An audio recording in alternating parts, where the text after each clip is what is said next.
Plays, but what did you see as the differences in this contest? First off, I thought our guys played really hard tonight. Really proud of the effort, how hard we played. I think it came down to turnovers. 17 turnovers, 31 points for them.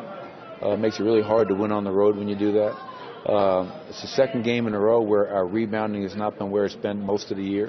We've been one of the best rebounding teams in the NBA.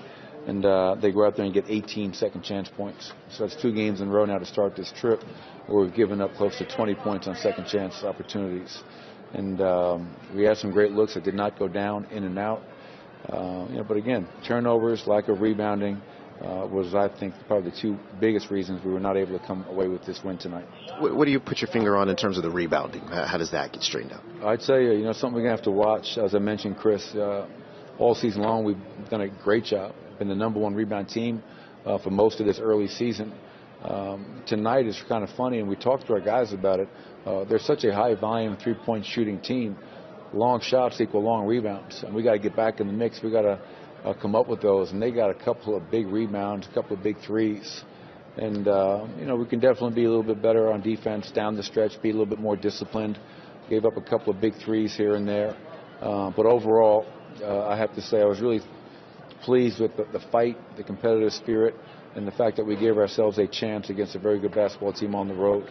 No moral victories. We got to start winning these games, but I do like the fact that our guys competed at a high level for 48 minutes. And you got a good effort. Jamal Murray, near triple-double out of him. He was a storyline coming into this game. What did you see out of him? Yeah, I thought, he did some good things out there for us. I think for him the challenge is going to be valuing the basketball. As a starting point guard, you can't have 5 turnovers. But it was overall, forgetting numbers, it was good to see him be aggressive, have an effective game. He looked more aggressive to me than he has lately. Per our conversation yesterday, good things happen when you're aggressive, and I thought he did that tonight. But all of us, Jamal included, valuing the ball and really locking in and taking pride in your one-on-one matchup.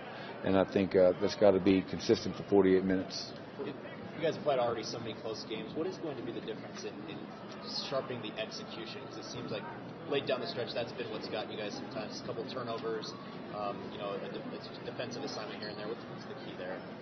I know I say the word over and over and over, but discipline. And we've seen too many examples of a lack thereof, unfortunately. Bledsoe hits a big 3, we go under the screen. We gamble on a post feed, we give up a Pat Connaughton 3.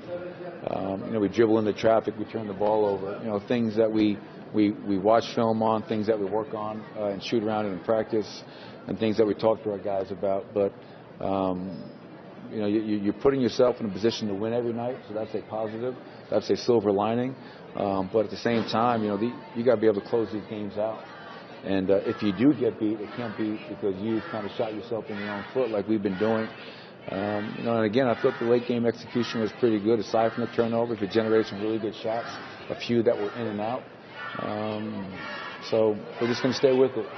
It's a long season right now. Obviously, did not like the fact that we're 1-6 in our last 7 games. That's not where we want to be.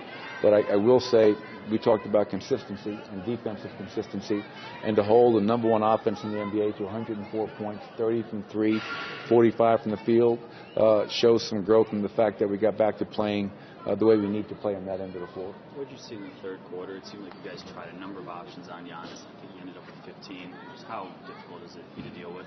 Oh, he's a great player. He's one of the best players in the NBA for a reason. I think in that third quarter we had 7 turnovers.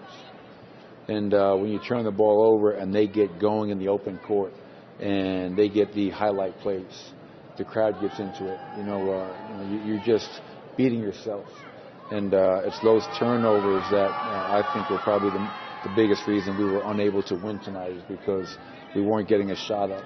First half, I think we shot 49 from the field, had 56 points.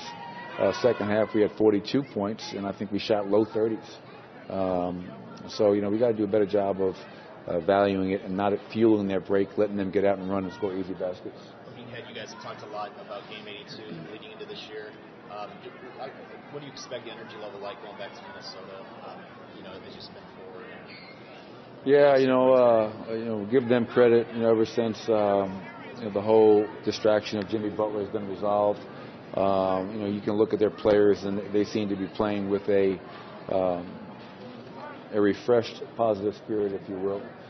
Those guys are happy to be playing with each other, and guys that want to be there.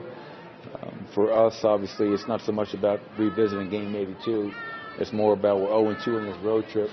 We're 1-6 in our last 7 games, and that's not acceptable for us. And we have to do everything in our powers to try to end this road trip with a division win in Minnesota. Thanks, guys. Thanks, Coach.